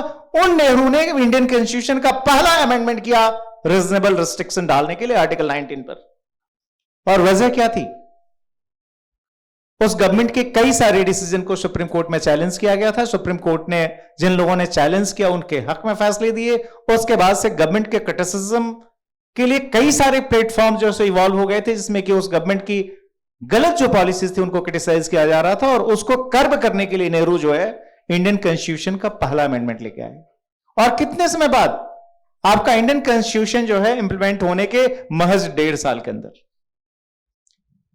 जो कि आप सभी लोग, मेरे ख्याल से ज्यादातर का ड्रीम भी होगा यूएस वगैरह जाना। यूएस कॉन्स्टिट्यूशन जो है बड़ा छोटा सा कॉन्स्टिट्यूशन है, बड़ा रिजिड कॉन्स्टिट्यूशन है। एक एनालॉजी मैं हमेशा देता हूं, हम जब ग्रेट नेहरूवियन वैल्यूज की बात करते हैं, इंडियन कॉन्स्टिट्यूशन का पहला अमेंडमेंट हमने जो है फ्रीडम ऑफ एक्सप्रेशन को लिमिट करने के लिए किया। यूएस कॉन्स्टिट्यूशन का पहला अमेंडमेंट जो था, जो कि कई दशकों बाद हुआ, वो इसलिए था कि आपकी फ्रीडम ऑफ एक्सप्रेशन जो है हर परिस्थिति में जो है सो बनी रहेगी, वो कभी कर्ब नहीं की जा सकती। तो ये ग्रेट नेहरू के जमाने में हुआ।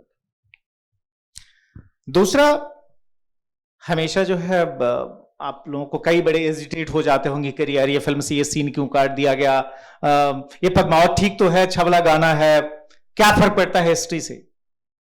हिस्ट्री आपके माइंडसेट को डेवलप करती है। आप अपनी सोसाइटी में प्राइड लेना सीखते हैं, अपनी सोसाइटी को आप जो है क्रिटिसाइज करना सीखते हैं। हिस्ट्री ये करती है, राइट सेंस ऑफ हिस्ट्री।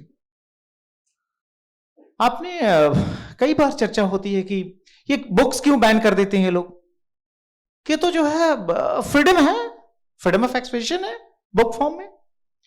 आप सभी लोग गूगल के जमाने में, चूंकि 80% लोग सर्च इंजन के तौर पे गूगल को यूज करते हैं, क्या मुझे बताएंगे कि इंडिया में यह जो कानून था बुक को बैन करने वाला, वह कब आया था? और वो कौन सी किताब थी जिसको बैन करने के लिए किताब आया था? मैं आपको क्लू दे सकता हूं, ये 2014 के बाद नहीं हुआ है, और ये कॉलोनियल कानून है, तो जाहिर है 47 के बाद भी नहीं हुआ, उसके पहले हुआ। उस किताब का नाम मैं नहीं लूंगा, फतवे जारी हो जाएंगे, लेकिन आप सभी लोग पढ़ लीजिएगा। और ये मैं जरूर बिल्कुल निखालिस्ता के साथ आपको बोल सकता हूं कि वह किताब जो है किस किताब के एंगर में लिखी गई थी। वह किताब लिखी गई थी, उस किताब के रिएक्शन में जो किताब लिखी गई थी लाहौर में 1920s में, और जिसका टाइटल था सीता का छिनाला, सीता वाज ए प्रोस्टिट्यूट। उसके रिएक्शन में वो किताब, जब सीता का छिनाला लिखी गई, वो पूरे सर्कुलेशन में रही, देन ब्रिटिश गवर्नमेंट उसने कुछ नहीं किया। उसको काउंटर करने के लिए जब एक आर्य समाजी ने एक किताब लिखी, और मैं जानबूझकर नाम नहीं ले रहा हूं क्योंकि मैं नहीं चाहता कि इस फंक्शन में कोई कंट्रोवर्सी हो या कल कोई फतवा मेरे सामने जारी हो जाए, लेकिन आप लोग गूगल करके देख लीजिएगा वो किताब क्या थी। और वहां से 2014 से पहले इस देश में सैकड़ों किताबें बैन हुई। राजीव गांधी के टाइम में सैतानिक वर्सेस बैन हुई। पूरी दुनिया में इंडिया अकेला देश था जिसने उस किताब को बिना पढ़े बैन कर दिया था, सबसे पहले। तो ये सारी चीजें होती रही थी। तो बिकॉज आप लोग यंग हैं, आपके पास पूरी लाइफ पड़ी है अपनी ओपिनियंस को बिल्ड करने के लिए, मेरी सलाह सिर्फ ये है, देखिए हम लोग जिस जनरेशन के हैं उसमें इंफॉर्मेशन बहुत लिमिटेड थी। हम लोगों को अब उतना एक्सपोजर हो रहा है, आप लोगों को बहुत पहले से एक्सपोजर है।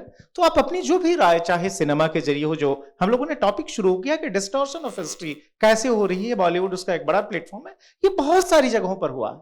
और उसके पीछे कारण क्या रहा है, मुझे लगता है कि हम लोगों ने लिमिटेड टाइम में उसको एड्रेस करने की कोशिश की है।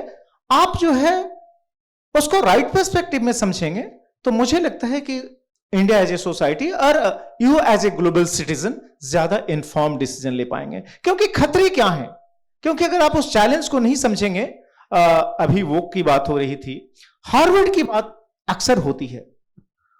हार्वर्ड के अंदर से जो ओपिनियन, ग्लोबल ओपिनियन बनती हैं। आप लोगों को अगर समय हो तो राजीव मल्होत्रा की किताब उन्होंने हार्वर्ड को लेकर ही लिखी है, उसको पढ़िए। आपकी जो इस देश की लिबरल साइंस की सबसे बड़ी यूनिवर्सिटी है अशोका, अशोका के अंदर उसी हार्वर्ड से, और मुझे भी ये बात पता नहीं थी, मैंने जब राजीव मल्होत्रा को पढ़ा तो मुझे ध्यान में आया कि वहां पर पीडोफोलिया, ये जो विडोफिलिया जो है, इसको ग्लोरीफाई किया गया। हम कौन से संस्कार दे रहे हैं कि अगर 80 साल का कोई बुढ़ा कोई 10 साल की लड़की के साथ रेप भी करता है तो उसको प्रेम मानना चाहिए? कहां जा रहे हैं हम लोग? और जहां पर कि हार्वर्ड से जो ये थ्योरी डेवलप होती है कि भाई जो इंडिया का जो आईआईटी सिस्टम है, क्योंकि आप ध्यान रखिए कि जो सिलिकॉन वैली है उस पर इंडियन माइंड्स का कब्जा है। वो टाइमब्रैम से शुरू हुआ था और वो जो है आईआईटी कानपुर जैसे तमाम कैंपसेस से होते हुए वो कंट्रोल एब्सोल्यूट है। दुनिया की ज्यादातर टेक फर्म्स को इंडियंस लीड करते हैं और हम सबको इसका प्राइड होना चाहिए। लेकिन उसके खिलाफ एक जबरदस्त कैंपेन शुरू हो चुका है। वो कैंपेन ये है कि जो सिलिकॉन वैली पे जो इंडियन और पर्टिकुलरली आईआईटीज के जो इंजीनियर्स ने आके कब्जा करके रखा है वो ब्राह्मणिकल सिस्टम के प्रोडक्ट हैं और इनका विरोध होना चाहिए। ब्लैक एंड व्हाइट जो यूएस में चलता है वो फिल्टर जो है इंडियन सोसाइटी पे इंप्लीमेंट करने की कोशिश की जा रही है। और मुझे लगता है कि आप में से ज्यादातर लोग कास्ट स्ट्रक्चर्स को समझते होंगे। ब्लैक एंड व्हाइट का फॉर्मूला इंडिया में नहीं लागू होता, क्योंकि यहां दलित के अंदर भी कंपैरेटिव बेटर पोजीशन है। एक पासवान जो है वो चमार से अपने को ऊपर मानता है। इसी तरीके से ओबीसी के अंदर है, इसी तरीके से इवन द सो कॉल्ड सवर्णस है उनके अंदर है। आप कोई यूनिवर्सल फिल्टर नहीं लागू कर सकते और उन फिल्टर्स को यूज करके आपके करियर को, क्योंकि जो लोग वहां पहुंच गए वो तो पहुंच गए, आपको डैमेज करने की कोशिश की जा रही है। इस खतरे को समझिए। इसलिए जो है राइट सेंस ऑफ हिस्ट्री और डिस्टॉर्शन ऑफ हिस्ट्री, इन दोनों पे आपको ध्यान देने की आवश्यकता है। ये मेरी छोटी सी एक एडवाइस आप लोगों के लिए। Thank you.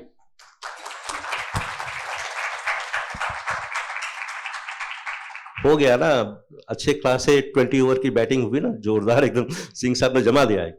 But on a serious note, let me also tell you, this is the closing comments. So let me first ask Arun sir to give his closing comments, and then I'll wind up the show. And after winding up the show, we can have a question answer session, I guess. Yes. So sir, please go ahead and.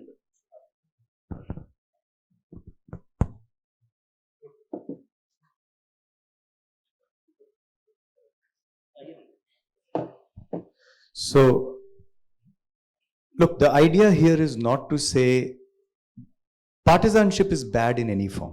Okay, I believe that Hinduism or Sanatan Dharma or the Indic value system is by nature not partisan.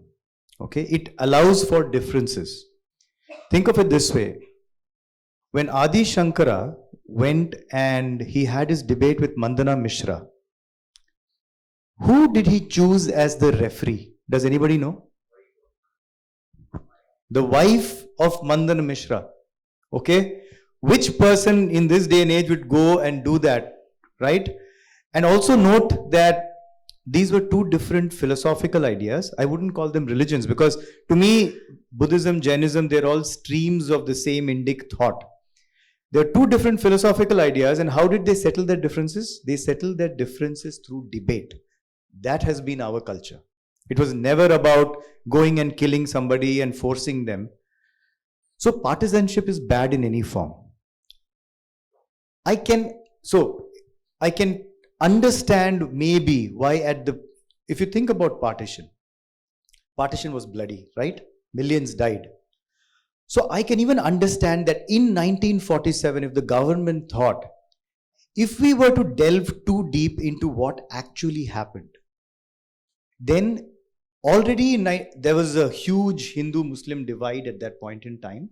And so if we were to bring it all out at that point in time, it would be counterproductive. And I get that completely, and I'm okay with that idea. It would have been. But there's also something called truth and reconciliation. Okay? In South Africa, when Nelson Mandela came, he said, let's all sit together. We will discuss everything that's happened. All the, that wonderful word in Urdu, zulm, that was done on the blacks by the whites. We will discuss it, but we won't let it fester. We will not carry it forward. We will discuss it, we'll acknowledge it, and once it's done, we are all one South African nation, let's go ahead. We haven't done that in India. We have swept things under the carpet, and that's actually led to a lot of, bad, angst that has developed over the years. And I think if we continue having these frank discussions, Mahmud of Ghazni did come, and he did come because of his religious zeal, and he did break Somnath so many times. He did attack us. Let's acknowledge that. Do we hold the Muslims of today responsible for it? Absolutely not. But should we at least acknowledge that Mahmud did it because of religious zeal? Absolutely yes. I think we should do that.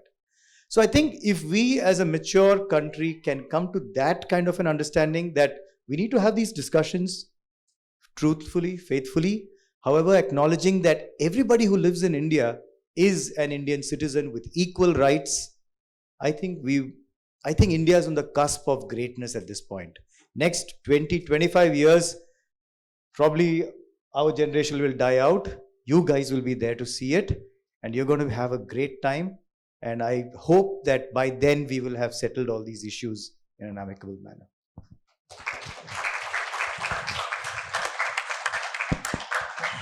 That was really very good, sir. And thank you very much for being so vocal and so nice and, telling us such insights about this topic. And I would just like to have a small poll first. How many of you are actually connected to the journalistic, to journalism wala field? Can you raise your hands, please? मैसकॉम कोई कर रहे हैं या कोई मैसकॉम के student हैं या journalism के हैं या ऐसे? देखिए बहुत कम है, but still these are very valuable resources that this country has in order for them to actually, देखिए पहले एक जमाना था कि वो करते थे तो ज्यादा पैसा मिलता था. अब क्या है, नेशनलिस्ट सिनेमा करते हैं या इस टाइप का करते हैं तो इसको ज्यादा पैसा मिलता है. बाहुबली 2,500 करोड़ का धंधा कर चुका है, पठान अभी भी पीछे ही है. So this type of a propaganda films does not hold currency anymore. कहने का मतलब ये है, लोगों को एक सेकंड में समझ में आ जाता है आजकल. इतनी साफ सफाई तो हो गई है. ये सिंह साहब टाइप के लोग, राजीव मल्होत्रा टाइप के लोग, विवेक अग्निहोत्री टाइप के लोग, अरुण साहब टाइप के लोग, इतना ऑथेंटिक लिटरेचर डाला हुआ है और इतने ऑथेंटिक डिबेट्स में उन्होंने प्रेजेंट किया है कि एक कम से कम वो जो एक नॉर्मल था उसका एक न्यू नॉर्मल तो बना ही दिया है कि अभी एक काउंटर नैरेटिव है, और उस काउंटर नैरेटिव में ज्यादा स्कोप है career wise, rather than going back to the conventional wokish organizations and start working with them. Yes, you have options. नौकरी जहां मिलती है, घर रोजी रोटी चलाना होता है तो everybody would like to go ahead and then spend some time. But we are so fortunate now that we all are almost like a TV channel. हम अपने YouTube चैनल में देखिए कितने लोग अपने ओपिनियंस रखते हैं, कितने लोग रिसर्च करके आते हैं, and that's almost a paid job also now. But मेरी आपसे जो एक और कॉशन जो मैं देना चाहता हूं वो ये है कि हम ये जो सोशल मीडिया प्लेटफॉर्म्स भी यूज करते हैं उसकी एक मर्यादा होती है कि there is something called shadow masking that YouTube does और दैट फेसबुक डज. तो आप थोड़ा सा भी उनके जो वो अच्छा, these are organisations which are controlled by the more or less by the wokish people. You will see the top most internet superstar जो यहां का होगा वो वोक ही होगा. मैं नाम नहीं लेना चाहता किसी का भी, 3, 4, 5 जो भी हैं जिनका मतलब millions and millions of views आते हैं. तो वो क्यों आते हैं? और हमारा अच्छा से अच्छा यूट्यूबर जो होता है जो नेशनलिज्म की बात करेगा उसका 50,000 व्यू आएगा, 8,000 व्यू आएगा, 10,000 व्यू आएगा, लाइव करेगा तो भी और लाइव के बाद भी. The reason is that YouTube algorithms do not recommend your content. उनके इस तरह से डिजाइन किया हुआ है कि उनको 1-2 कीवर्ड से पता चल जाता है कि ये दूसरी कहानी वाला आदमी है, ये अपना काउंटर नैरेटिव वाला आदमी है, ये अपनी व्यू पॉइंट, अपना आइडियोलॉजी नहीं चला रहा है. So you have to fight that aspect also because the release infrastructure is so very biased. चाहे वो सिनेमा हो, it is controlled by the wokes, चाहे वो आपका टेलीविजन चैनल हो, जो mainstream television channel, not the YouTube, not the Facebook, social media को छोड़ दीजिए, even mainstream channel most of it is controlled by wokes. और जो बचा कुचा जो सोशल मीडिया जिस पे हम डिपेंड करते हैं वो तो वहां से यूएस से ही उसका एल्गोरिथम बदल के बैठे हुए हैं. So there is a challenging aspect to even disseminate and even propagate the truth, the factual information that we are willing to do. So you have to also figure out a method in order to communicate your thing and make it a super success as far as your content is concerned. बिकता यही है. आपने आज से 10 साल 5 साल पहले कंथारा जैसी फिल्म को आप कल्पना भी नहीं कर सकते, कश्मीर फाइल्स को कल्पना भी नहीं कर सकते, एंड येट वो सुपर डुपर हिट हो गए. पब्लिक सब समझ रही है आजकल. सो आपको पब्लिक के साथ ट्यून होना है रादर देन एकेडमिक्स क्या पढ़ाते हैं. इंस्टीट्यूशंस में जो प्रोफेसर्स होते हैं वो किस आइडियोलॉजी के हैं, वो किस तरह से आपको ब्रेन वॉश करते हैं. सो ये सब भी एस्पेक्ट्स है. Anyway, cutting short everything, sir अब कुछ क्वेश्चन आंसर्स ले लेते हैं सर, प्लीज प्लीज. हाँ, दे मस्ट बी शायद. सो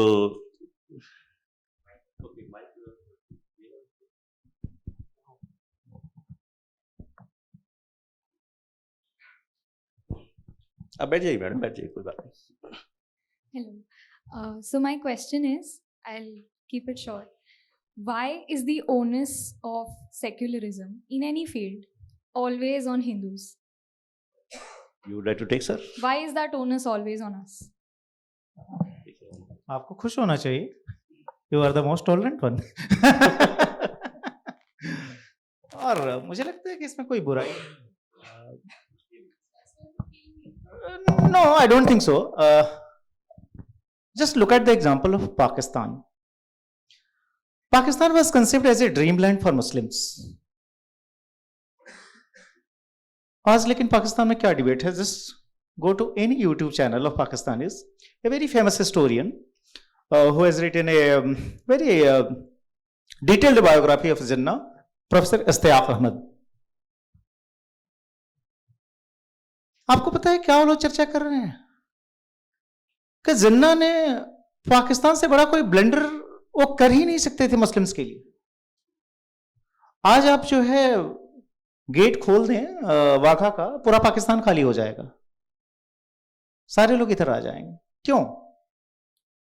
पाकिस्तान में दो चीज समझिए. जब हम इस्लाम के बारे में या पास्ट कम्युनल हिस्ट्री के बारे में हम बात करते हैं तो हमारा कहीं भी टारगेट जो है किसी कम्युनिटी को टारगेट करना नहीं है. कम्युनिटी पर कुछ लोगों का जो कंट्रोल है. फॉर एग्जाम्पल, लाहौर एक समय इंडिया का सबसे वाइब्रेंट शहर था. मुल्ला ब्रिगेड ने, and again cut see the wakening of the democratic institutions जो पाकिस्तान में हुआ बहुत पहले. जिन्ना के जाने के तुरंत बाद जो है वहां पर अयूब खान वगैरह ने कब्जा कर लिया, मिलिट्री डिक्टेटरशिप. और उसके बाद से, और जब ये डिक्टेटर्स होते हैं तो फिर उनको ऑथेंटिसिटी के लिए अपने साथ जो है इस तरह के जो रिलीजियस ब्रिगेड हैं उनको अपने साथ जोड़ लेते हैं. उन्होंने जो है वहां पर लगातार उन इंस्टीट्यूशंस को खराब किया. डेमोक्रेटिक इंस्टीट्यूशंस कोई बने नहीं. पाकिस्तान में आज ब्लास्फेमी लॉज जो हैं उनके चक्कर में एवरेज पाकिस्तानी कुछ भी बोलने को राजी नहीं है. वो जो उसके मन की घुटन जो है वो ये कह रही है कि भाई जो है बर्बाद हो गया. आप किसी भी पाकिस्तानी यूट्यूबर को सुन लीजिए, वो इंडिया को गाली नहीं देता. वो कहता है कि यार इंडिया की तो बात करने जैसी भी नहीं है, हम उनके बारे में कुछ सोच ही नहीं सकते, क्योंकि अपनी हालत तो देख लो. इंडिया तो कितना आगे निकल चुका है. हम अपने को जितने प्राइड से नहीं देखते इंडिया को, इंडिया के बारे में अगर ट्रू पिक्चर आपको देखनी हो तो किसी भी पाकिस्तानी यूट्यूबर को सुन लीजिए. उसका फ्रस्ट्रेशन दिखाई देता है कि अरे तुम क्या इंडिया से कंपेयर करोगे यार. और इंडिया वर्ल्ड की 5th बड़ी इकोनॉमी बन चुकी है, बहुत जल्दी 3rd बनेगी. दुनिया के हर फील्ड में वो आगे हैं और हम कहां रह गए. तो जो पाकिस्तान का जो कबाड़ा किया वह उसकी इंटॉलरेंस ने किया, वो उसके कम्युनल नेचर ने किया. आपको कितने लोगों को पता है कि जो पाकिस्तान का जो कॉन्स्टिट्यूशन है वह किसी नॉन मुस्लिम को टॉप कॉन्स्टिट्यूशनल पोस्ट होल्ड करने की परमिशन नहीं देता. पाकिस्तान का प्राइम मिनिस्टर या पाकिस्तान का प्रेसिडेंट कभी कोई नॉन मुस्लिम नहीं हो सकता. इंडियन कॉन्स्टिट्यूशन हर चीज अलाउ करता है. और आपको पता होगा कोई 1, 2 नहीं 5 से ज्यादा जो है माइनॉरिटीज, और अगर आप मुस्लिम ही गिन लें तो आप जाकिर हुसैन से लेके आप जो है फखरुद्दीन अली अहमद से लेके एपीजे अब्दुल कलाम, 3 तो हमारे प्रेसिडेंट रहे. आप जो सो माइनॉरिटी से देख लीजिए, जो सो मनमोहन सिंह अभी जो है सो मोदी के पहले 10 साल प्राइम मिनिस्टर होके गए. तो हमारे यहां ऐसा कुछ नहीं है और ये हमारी ब्यूटी है. और मुझे लगता है कि सेकुलरिज्म अगर इंडिया में अगर, और आपने सही कहा कि इंडिया में अगर सेकुलरिज्म है तो इसका कारण सिर्फ और सिर्फ हिंदूज हैं. क्योंकि जो है जिन राज्यों में नॉन हिंदू पॉपुलेशन ज्यादा हो गई है, और ये अगेन किसी कम्युनिटी के सामने कोई नेगेटिव कमेंट नहीं है, बट आप नागालैंड जाइए, मिजोरम जाइए, आपको जान के आश्चर्य होगा कि आप आइजोल जाना चाहते हो संडे के दिन, आप नहीं जा सकती. एक भी फ्लाइट नहीं जाती दिल्ली बॉम्बे कहीं से भी, क्योंकि वहां पर चर्च का इतना कंट्रोल है कि जो स्टेट गवर्नमेंट कंट्रोल जो वहां का एयरपोर्ट है आइजोल का, संडे के दिन उस पर लॉक लग जाता है. सब लोग वहां सर्विस के लिए चर्च में मौजूद रहते हैं. मिजोरम में जो मोस्ट पावरफुल ऑर्गेनाइजेशन वो चर्च है. सेकेंड मोस्ट पावरफुल ऑर्गेनाइजेशन जो है वह वाईएमए है, young Mizo association. Every Mizo is a member of YMA. 3rd number पे गवर्नमेंट आती है, 4थे नंबर पे पुलिस आती है. ये होता है. आज हालत ये है कि जो गिने चुने 3-4% वहां पर हिंदू पॉपुलेशन जो बच गई है, उसके पास क्रिमेशन के लिए ग्राउंड नहीं है, बरियल करते हैं फोर्स, जिस तरह का एडमिनिस्ट्रेशन का उस पर।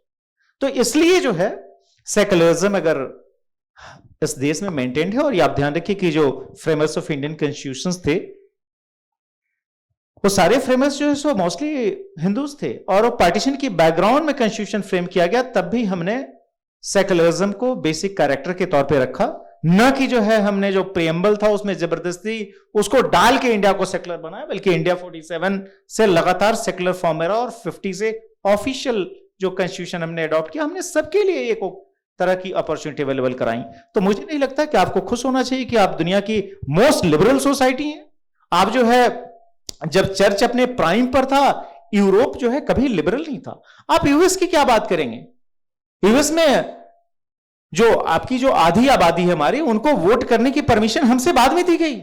आज भी वहां ब्लैक एंड व्हाइट के कितने जो क्लासेस हैं। आप तो वहां न्यूयॉर्क में रहते हैं, उसके सामने इंडिया जो है, हमने 1000 वर्षों की गुलामी के बावजूद जिस तरह के इंस्टीट्यूशन हमने डेवलप किए, हमारी अपनी शॉर्टकमिंग्स हैं, लेकिन मुझे लगता है कि यह सिस्टम है जो कि जिसकी वजह से हम दुनिया पे रूल कर रहे हैं, अपने टैलेंट को ग्रूम कर रहे हैं, वो पूरी दुनिया पे अपना ये कर रहे हैं, तो यू शुड बी प्राउड। मुझे लगता है कि हाँ, लेकिन सेकुलरिज्म बचाने के लिए जरूरी है कि आप इन वैल्यूज को बचा के रखें, और इसके लिए जो है सो आप डिस्टॉर्शन के खतरे से बचें। आप लोग, एक छोटी सी बात, हम लोग जब बात करते हैं उर्दू के शब्द अक्सर आते, लगता है कि इससे खूबसूरत कोई लैंग्वेज नहीं है, लेकिन आपको पता है कि उर्दू का जो डेवलपमेंट है in last 200 years, it is part and a weapon of the Muslim communalism. जब पाकिस्तान बना, पाकिस्तान में सिर्फ 2% लोगों की भाषा थी उर्दू। आपने जबरदस्ती उसको आज के बांग्लादेश पे लादने की कोशिश की, और उसके चक्कर में बांग्लादेश 71 में अलग हो गया। Language was the point of friction, और इसीलिए एकोसाई जो है वह जो है वर्ल्ड लैंग्वेजेस डे के तौर पे मनाया जाता है, क्योंकि बांग्लादेश के लोगों ने अपनी लैंग्वेज के लिए स्ट्रगल किया। तो आप इस तरह की जो डिस्टॉर्शन जो आपके दिमाग में भर दी जाती हैं, जैसे कि मैं अभी ये कार्यक्रम शुरू होने के पहले बोल रहा था कि क्या होता है जब ऐसी जगहों पर जो इस तरह के लोग पहुंच जाएं। हामिद अंसारी साहब 10 साल तक इस देश के वाइस प्रेसिडेंट रहे, और जब अपनी पोजीशन से हटे तो उसके बाद से उनको इंडिया सबसे ज्यादा कम्युनल कंट्री लगने लगा, जिन्होंने कि इंडियन फॉरेन सर्विस में भी काफी मेजर पोजीशंस हासिल की हैं, और 10 साल तक वाइस प्रेसिडेंट हमने उन्हें रखा। वो जब वाइस प्रेसिडेंट के चेयर पे थे, तो राज्यसभा टीवी जो है वाइस प्रेसिडेंट के कंट्रोल में होता है। उन्होंने श्याम बेनेगल से इंडियन कॉन्स्टिट्यूशन पर एक सीरीज बनवाई, और मैं चाहता हूं कि आप लोग इसमें से जो तमाम लोग हैं, और मुझे लगता है आप सबको उर्दू से काफी प्रेम भी होगा, जश्न रेख्ता में कई लोग जाते भी होंगे। आइन शब्द का अर्थ कोई मुझे बता पाएगा? आइन क्या होता है? आइन,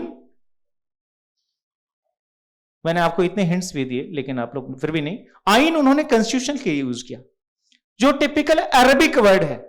इस देश में 99.999% लोगों को आइन नहीं पता है, लेकिन एक हामिद अंसारी को खुश करने के लिए, जिस पर कि 50 करोड़ से ज्यादा अमाउंट खर्च की गई, इंडियन कॉन्स्टिट्यूशन के लिए आइन शब्द का इस्तेमाल किया गया, और वो सरकारी खर्चे पर बनाया गया। मैं चाहता हूं कि आप इनसे बचने के लिए आप इंडिया में जो इंडियन कोर वैल्यूज हैं, जिसको कि आपने इंडिक वैल्यूज के तौर पे कहा, उसको बचा के रखें। Thank you.